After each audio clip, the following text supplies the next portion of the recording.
맡겨주신 하나님께 감사하고요.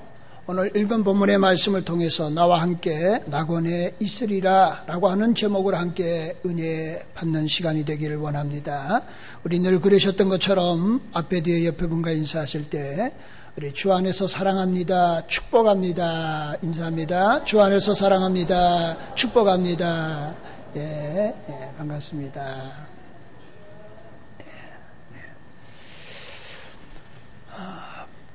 프라시토 도밍고, 호세 카레라스, 루치아노 파바로티.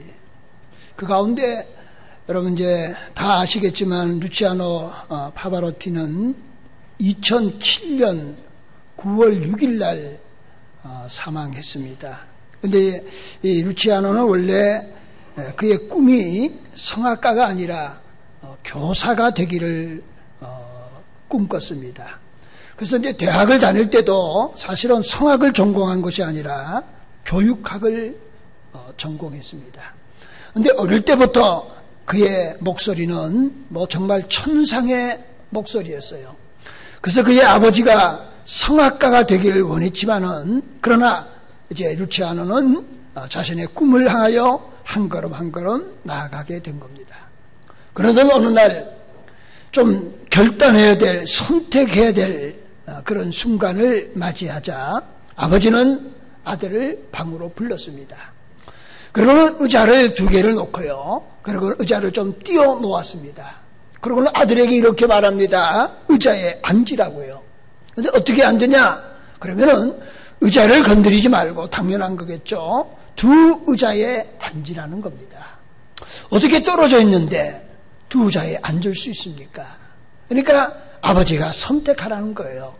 2 의자에 함께 앉을 수 없기 때문에 한 의자를 선택하라 했습니다.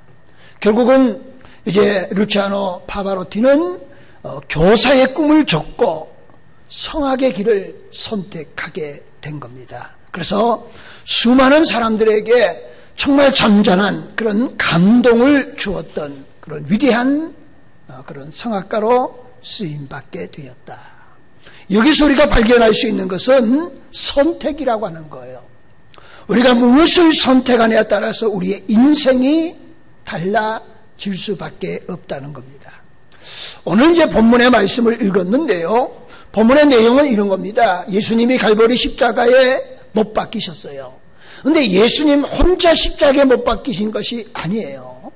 양편의 강도들이 함께, 그래서 예수님과 포함하면은 3명의 십자가 사형틀에서 지금 죽음을 당하는 거예요. 그런데 한편의 강도는 구원을 받고요, 한편의 강도는 구원을 받지 못하고 지옥 가게 되었다는 거예요. 여러분, 둘 다 강도입니다. 다 사형에 해당하는 중죄를 범한 사람이었어요. 그런데 그 죽음의 순간에 공교롭게도 예수님과 함께 십자가에 못 박힌 거예요.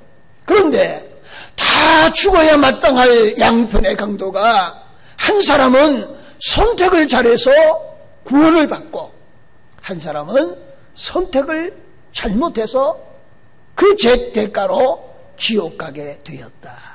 이게 선택이 그만큼 중요하다 하는 거예요.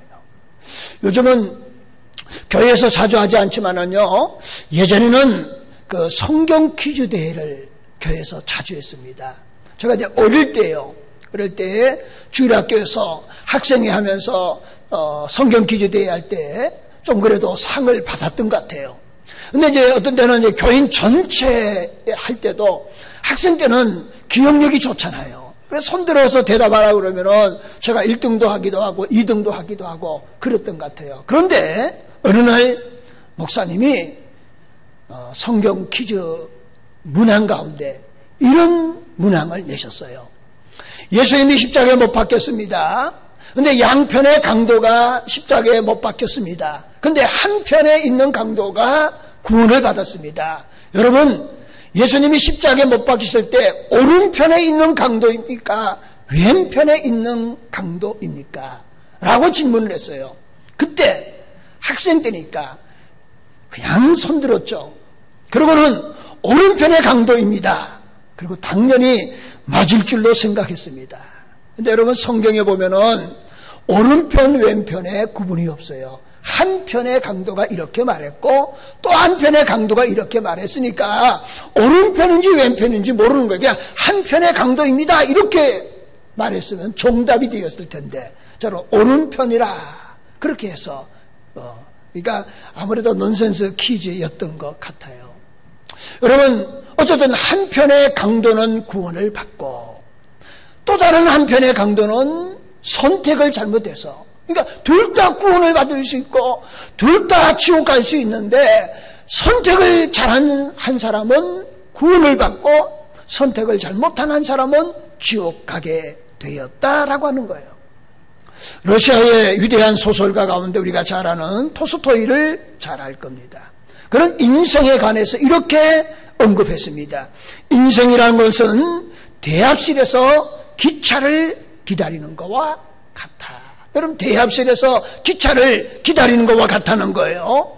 어떤 사람은 지옥이라는 열차를 기다리고 어떤 사람들은 천국이란 열차를 기다린다 하는 거예요. 그러면은 인생은 내 삶은 뭐냐 하는 거예요.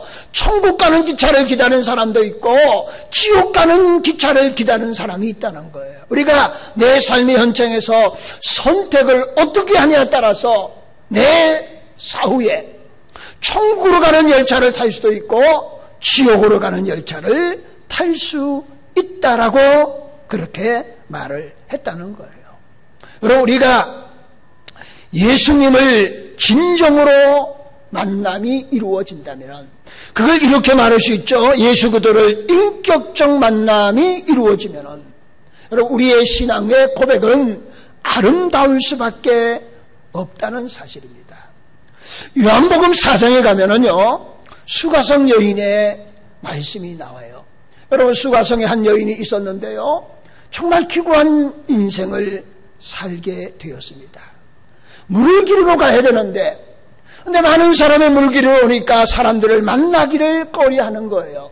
그래서 누구도 사람이 움직이지 않은 정오, 뜨거운 태양볕이 내리쬐는 정오에 그 수가성의 한 여인이 물을 기르러 온 거예요. 그런데 그것을 아시고 예수님이 수가성 여인이 그 우물가에서 주님이 그 여인을 만나 주십니다. 주님이 말씀을 거는 거예요. 말을 거는 겁니다. 나에게 물 좀 달라고 말하는 겁니다. 수가성 여인이 이렇게 반응해요. 당신이 내가 누구인 줄 알았으면 물 달라 하지 않을 겁니다. 그 얘기는 그거예요. 유대인들은 수가성 사마리아에 사는 사람들을 사람 취급하지 않는다라고 하는 거예요. 그러니까 예수님께서 또 말씀을 이어가면서 내가 주는 물은 영원히 목마르지 아니할 것이다. 그 물을 나에게 달라는 거예요. 그런데 그 여인이 대화 가운데 그분이 바로 메시아임을 깨닫게 되잖아요. 수가성 여인이 누구도 만나기를 거려했던 그 여인이 예수를 인격적으로 만난 거예요. 만난 그 여인은 자신의 물동이를 그 자리에 두고 수가성 동네로 들어간 겁니다. 그러고는 요즘으로 말하면 전도한 거예요. 내가 메시아를 만났다고요. 그래서 수가성에 있는 많은 사람이 우물가로 모여서 예수를 만나고 그 수가성, 그 성이 구원받는 놀란 역사가 일어나게 된 줄로 믿습니다. 그러니까 수가성 여인이 메시아를 만날 때에 인격적인 예수 그리스도의 만남이 이루어질 때 이런 놀란 역사가 일어나게 되었다 하는 거예요. 오늘 이 말씀을 통해서 첫 번째는 이런 겁니다. 우리 주님은 끝까지 한 사람의 죄인일지라도 구원받기를 원하시는 주님이심을 우리에게 보여주신다 하는 말씀입니다. 보세요. 양편에 못 박힌 강도예요. 십자가에 못 박혀 죽어갑니다.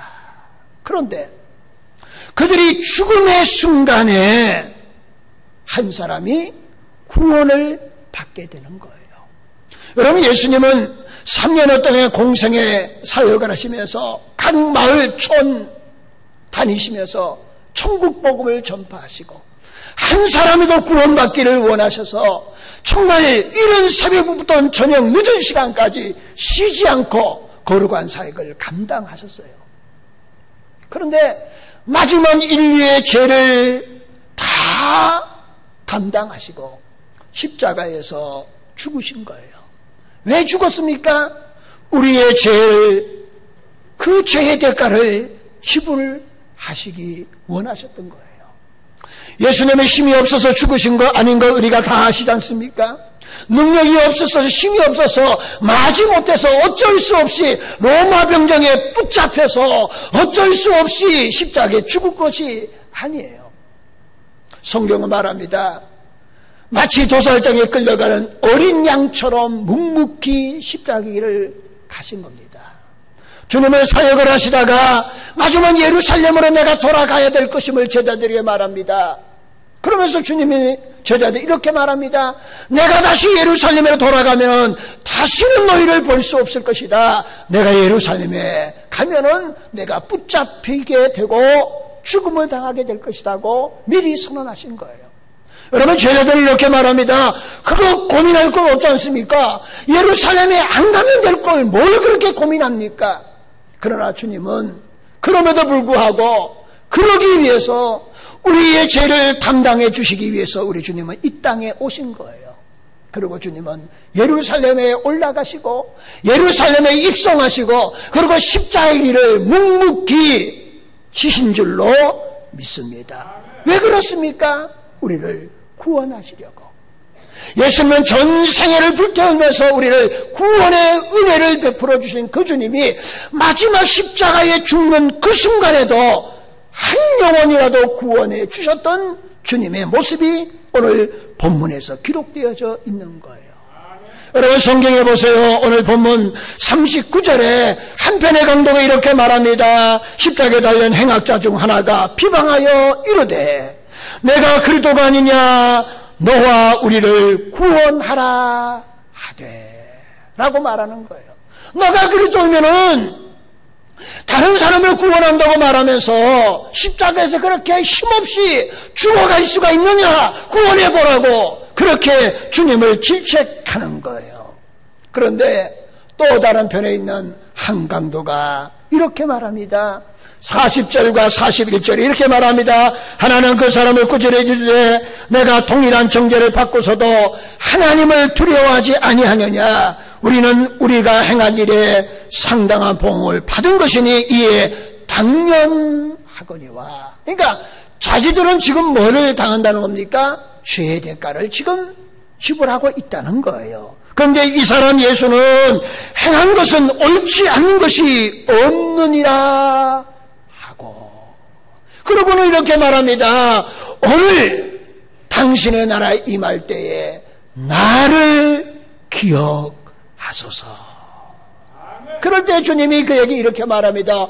오늘 밤, 그러니까 그들이 다 오늘 죽는 거예요. 그런데 오늘 밤 나와 함께 낙원에 있으리라.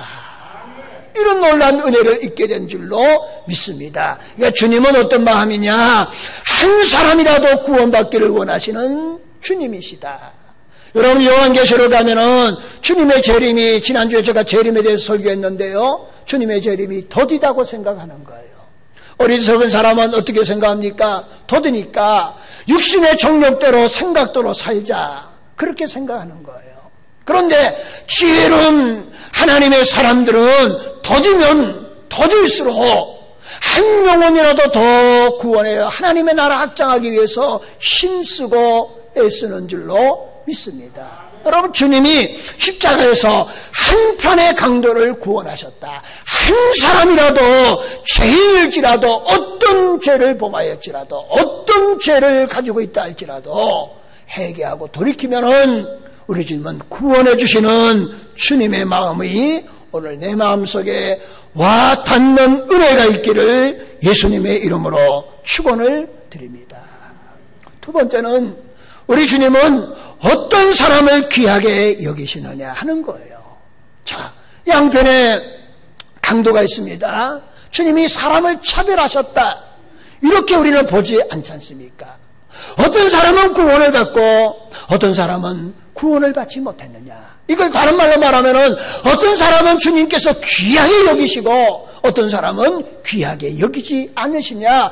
귀하게 여기시는 기준이 주님에게는 도대체 무엇인가 오늘 본문의 말씀을 통해서 우리에게 보여주시는 말씀입니다.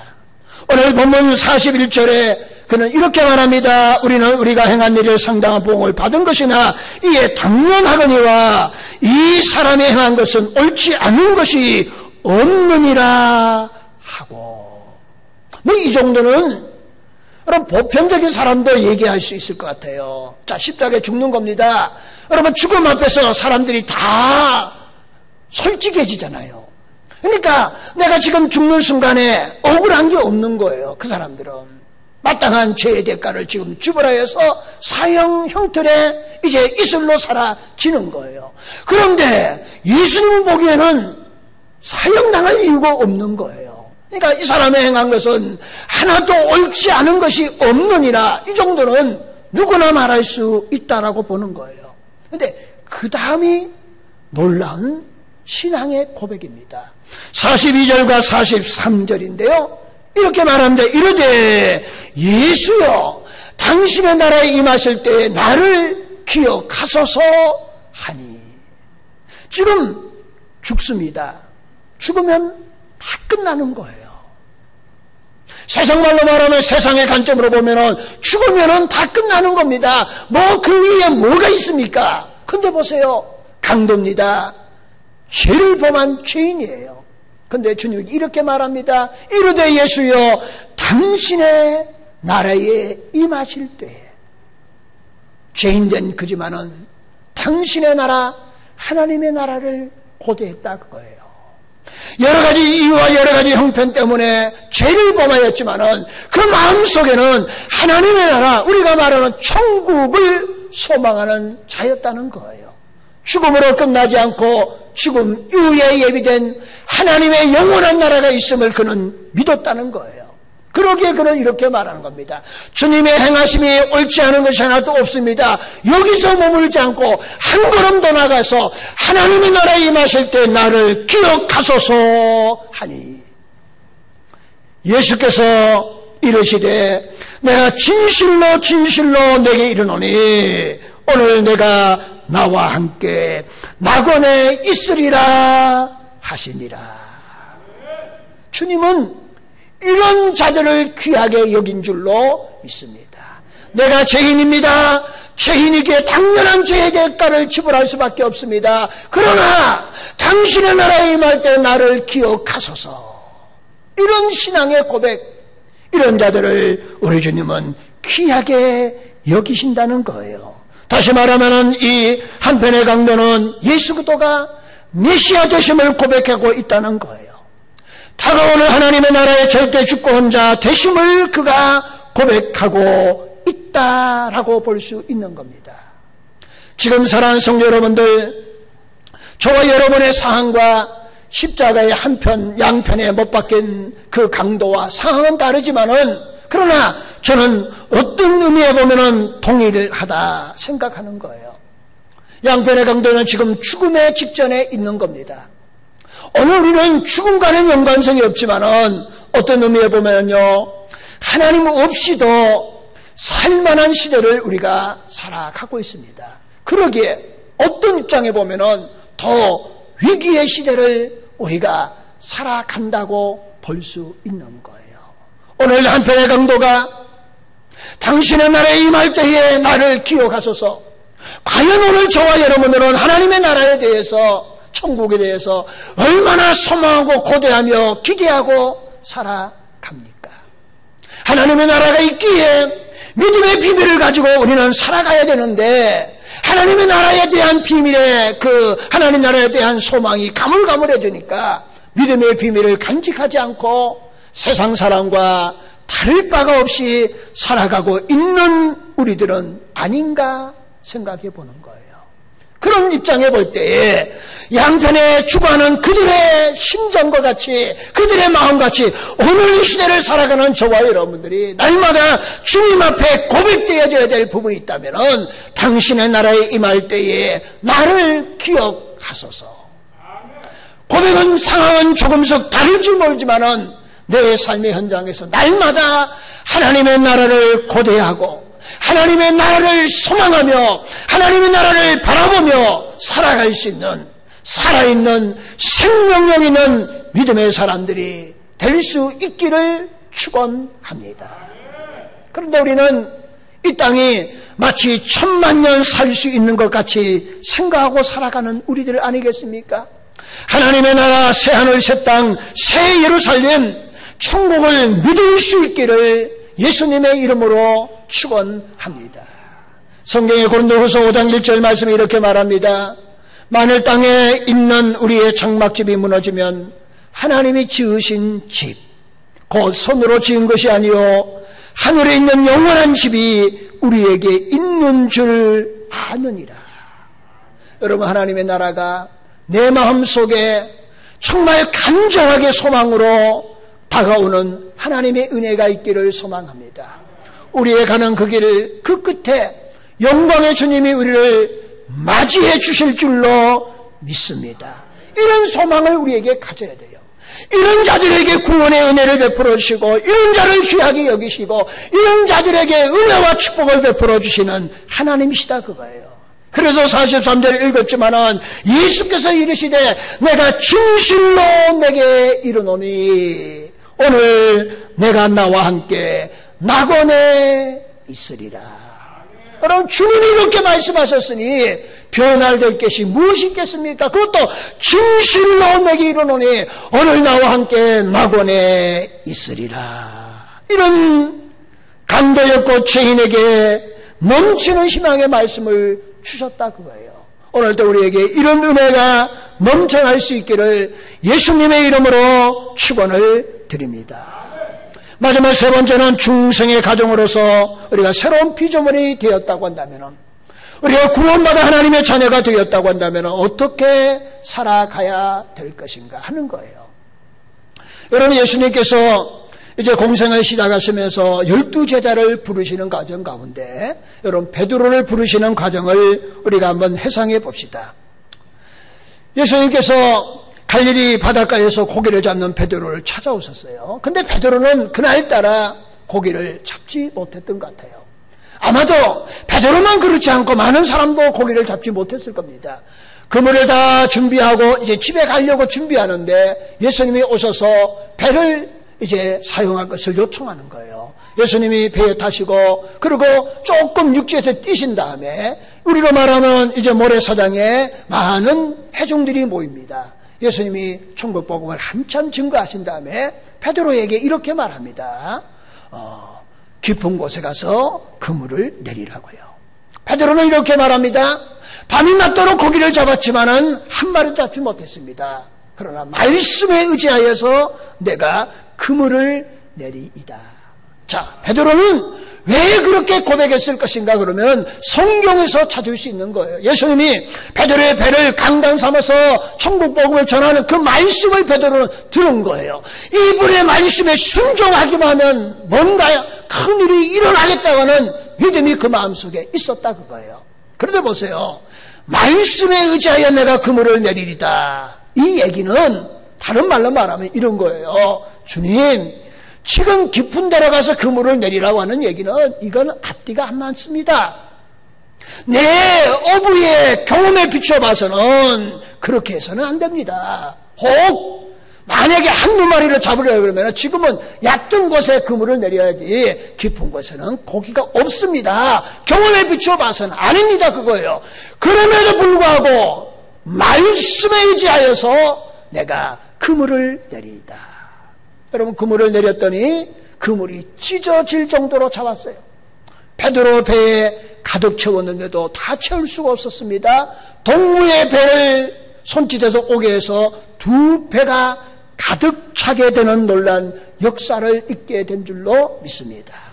나중에 베드로가 예수님을 따라다니다가 십자가에 죽으신 후에 다시 베드로가 갈릴리 디베라 바닷가로 고기를 잡으러 가잖아요. 부활의 주님이 시리와 실망 가운데 있는 베드로를 찾아가 주시고, 그리고는 동일하게 배 오른편에 그물을 내리라는 거예요. 그물을 내렸더니 성경에 153마리가 잡았다. 성경에 그렇게 기록되어 있어요. 그 순간에 부활의 주님을 베드로가 알아보게 되었다 그거예요. 그 가운데 여러분, 첫 번째 깊은 데로 가서 그물을 내리라. 너무 많은 고기를 잡은 겁니다. 그리고 주님이 나를 따라오라 그럴 때에 베드로와 배와 그물을 내려놓고 주님을 따라가는 모습을 보게 됩니다. 그런데 말입니다, 여기서 우리가 놓치지 말아야 될 부분이 하나 있습니다. 베드로가 고기를 많이 잡은 이후에 예수님께 베드로는 뭐라고 고백하는가 하는 거예요. 누가복음 5장 8절 말씀이 이렇게 말합니다. 시몬 베드로가 이를 보고 예수의 무릎 아래에 엎드려 이르되 주여 나를 떠나소서 나는 죄인으로소이다 라고 고백한 줄로 믿습니다. 제가 두 번째 얘기했던 것처럼 주님은 어떤 사람을 귀하게 여기냐 하면은 내가 죄인임을 고백하고, 그리고 주님이 우리의 구주가 되심을 고백하는 자를 우리 주님이 귀하게 여기시는 줄로 믿습니다. 오늘의 내 신앙의 여정 가운데 주님이 나를 어떻게 보실 것인가를 한번 생각해 봐야 돼요. 주님이 나를 귀하게 여기실 것인가, 귀하게 여기지 않을 것인가 하는 거예요. 제가 목회자지 않습니까? 목사를 귀하게 여길 것인가, 저에게 대해서 얘기하는 거면 나를 귀하게 여기지 않을 것인가, 직분이 목사이기 때문에 귀하게 여긴다. 성경에는 그런 말씀이 없어요. 여러분, 교회에 여러 가지 직분과 직책이 있습니다. 여러분, 오랫동안 신앙의 경륜을 가지고 있는 사람이 있습니다. 오랫동안 봉사한 사람이 있어요. 하나님은 어떤 사람을 귀하게 여기시고 어떤 사람을 귀하게 여기지 아니하실 것인가에 대해서 우리가 한번 생각해 봐야 돼요. 하나님이 귀하게 여기시는 사람이 될 수 있기를 축원합니다. 여러분, 성경에 보면은 예수님이 성전에 올라가는 두 사람을 보시는 거예요. 그런데 한 사람은 바리새인입니다. 또 한 사람은 세리이었습니다. 그럼 바리새인은 율법을 지키는 흠잡을 데가 없는 사람입니다. 당당하게 성전에 들어갑니다. 그리고 성전 제일 앞에 서서 그는 크게 아마 이렇게 기도했을 것입니다. 하나님이여, 제가 여기 왔습니다. 저 바리새인입니다. 그건 자기의 직책을 말하는 거예요. 내가 11조를 떼먹은 적 없습니다. 때를 따라 금식도 했습니다. 의롭게 살아왔습니다. 그러고는 세리가 저 성전 입구에 구석에 있는 거예요. 저 아래 있는 세리와 같이 죄짓지 않고 불의와 추악한 일을 하지 않았습니다. 아마 그렇게 큰 소리를 쳤을 겁니다. 그런데 여러분, 세리의 직책은 아시죠? 로마 지배하에 세금을 거둡니다. 거둔 일부를 로마에 바치고 일부를 자기가 가질 수 있는 거예요. 그러니까 부는 축적할 수 있지만은, 그러나 유대인들로부터는 늘 손가락질을 받는 사람이 세리입니다. 그가 자기가 죄인임을 깨달아요. 성전에 당당히 들어가지 못하고 성전 입구 구석에 쪼그리고 앉아 있습니다. 그리고 그는 이렇게 기도합니다. 하나님이여, 불쌍히 여기소서, 나는 죄인으로소이다. 그런데 예수님이 이 바리새인과 세리에 대해서 주님이 마지막 결론의 말씀을 하는 거예요. 그게 누가복음 18장 14절 말씀에 기록되어져 있는 겁니다. 이렇게 말합니다. 내가 너희에게 이르노니 이에 저 바리새인이 아니고 이 사람이 의롭다 하심을 받고 그의 집으로 내려갔느니라. 이 얘기는 그거예요. 성전에 왔는데 바리새인은 그냥 그 모습으로 그냥 내려갔다 그거예요. 그런데 세리는 의롭다함을 받고 집으로 돌아갔느니라. 구원받아 하나님의 나라의 시민권을 가지고 그리고 집으로 돌아가게 되었다는 겁니다. 그렇다고 한다면 오늘 저와 여러분의 신앙의 여정 가운데서 과연 하나님은 우리를 어떻게 여길 것인가? 여러분, 신앙의 여러 가지 일들 업적을 자랑하는 바리새인, 그를 의롭게 여기지 않으셨다는 거예요. 매 순간순간마다 자신이 죄임을 고백하고 가슴을 치며 눈물을 흘리며 그리고 하나님께 간구하는 세리와 같이 우리가 우리의 삶의 현장 가운데서 하나님의 은혜로 주신 귀한 직분 감당하면서 그럼에도 불구하고 늘 부족함을 깨닫고 오늘 또 하나님의 은혜를 간구하고 하나님 주신 능력 가운데 더 많은 일을 감당하기 위해 우리는 가난한 마음을 가지고 낮은 마음을 가지고 내가 부족함을 고백하는 자들을 하나님이 귀하게 여기시는 줄로 믿습니다. 오늘 우리가 이런 마음을 가져야 돼요. 이런 자들을 하나님이 귀하게 여기신다는 거예요.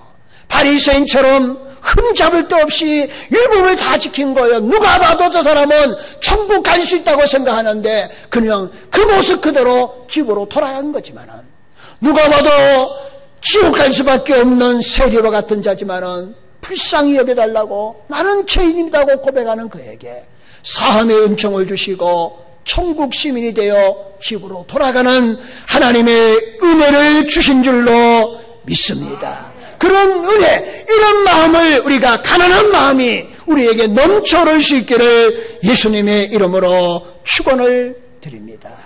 여러분, 이럴 때에 성령이 우리와 동행하시는 놀라운 역사가 일어나게 될 줄로 믿습니다. 여러분, 성경에 보면 이렇게 말합니다. 에베소서 5장 8절 9절 말씀에 이렇게 말합니다. 너희는 전에는 어둠이었더니 이제는 주 안에서 빛이라. 빛의 자녀들처럼 행하라. 빛의 열매는 모든 착함과 의로움과 진실함에 있느니라. 여러분, 우리가 구원받아 하나님이 귀하게 여기는 하나님 백성이 되어서 정말 옛 생활을 벗어버리고 새 사람이 되는 하나님의 은혜와 복이 있기를 축원합니다. 내 삶의 현장에서 힘들고 어려울 때마다 십자가의 능력을 의지하는 하나님의 귀한 백성들이 될 수 있기를 축원합니다. 말씀을 이렇게 맺고자 합니다. 여러분, 예수님의 사역 가운데 수많은 사람들이 예수님께 나와요. 그 가운데 이런 말씀을 합니다. 할 수 있거니 무슨 말이냐. 믿는 자들에게 능치 못함이 없느니라. 때로는 주님이 이렇게 말합니다. 내 믿음이 너를 구원하였느니라. 내 믿음대로 될지어다. 이런 말씀을 하셨어요. 여러분, 이렇게 우리가 한번 정리할 수 있습니다. 여러분, 죽음 앞에서도 한 영혼으로 구원하기를 원하신 주님의 심장, 주님의 마음, 주님의 심정을 우리 가슴 속에 간직할 수 있기를 축원합니다. 그리고 먼저 우리가 하나님 나라에 임하실 때 나를 기억하소서 말했던 것처럼 하나님의 나라가 우리의 마음속에 간절히 소망과 사모함으로 넘쳐 흐르시면서 또 다른 사람을 구원하는 하나님의 역사가 있기를 소망합니다. 그러면서 매 순간순간마다 하나님께 나아갈 때 바리새인과 같은 마음을 가지지 마시고 세리와 같은 마음으로 하나님께 나아갈 수 있기를 바랍니다. 나를 긍휼히 여기소서 나는 죄인입니다. 이 고백이 신앙의 첫 단초와 같은 거예요. 오늘 이런 고백이 우리에게 있기를 축원합니다. 그러실 때 하나님 우리를 귀하게 여기실 것입니다. 그리고 성령의 인도함을 우리에게 주실 것입니다. 그래서 남은 여생 사는 동안에 하나님의 나라 확장을 위해서 한 영혼으로 구원하는 그 일에 힘써 일하며, 그리고 내 삶의 현장에서 매 순간순간마다 힘들고 어려울 때마다 여러분 창조적인 선언, 믿음대로 될지어다. 이 주님의 말씀을 기억하고 믿음으로 우리의 삶 속에서 승리해 나가는 저와 여러분이 다 될 수 있기를 예수님의 이름으로 축원을 드립니다. 기도하시겠습니다. 예수님이 십자가에 못 박히실 때에 양편의 강도도 십자가에 못 박혔는데, 한편의 강도는 너가 그리스도이면 나와 너희를 구원하라고 실책했지만은, 또 다른 한편의 강도는 당신의 나라에 임하실 때 나를 기억하소서 나는 죄인입니다 고백했던 그 강도가 구원을 받았습니다.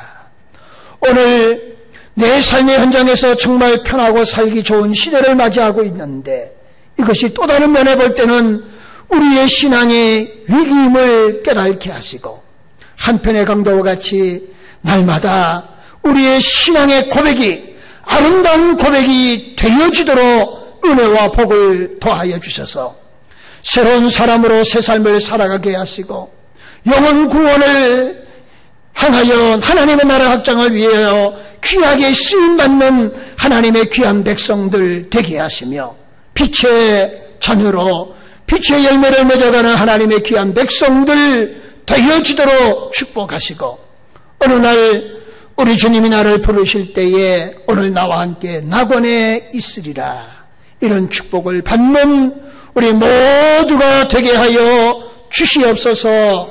예수님의 이름으로 기도하옵나이다.